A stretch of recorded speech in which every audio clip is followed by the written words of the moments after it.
अग्निर्नरोदीधिभिररण्योर्हस्तच्युती जनयन्त प्रशस्तम् दूरे दृशम् ग्रहपतिमथर्युम् तमग्निमस्ते वसवोऽन्यण्वन् सुप्रतिचक्षमवसे कुतश्चित् लक्षाय्यो योतमास नित्याः प्रेद्धो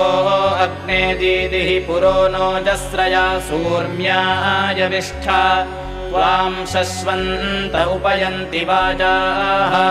प्रते अग्नयोऽग्निभ्यो वरन्यः सुवीरासशोषुचन्तद्युमन्ताः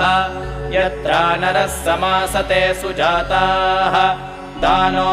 अग्ने धिया रजिं सुवीरं स्वपत्यं सहस्य प्रशस्तम् नयय्या वातरति यातुमावान् उपयमेति युवतिः सुदक्षन्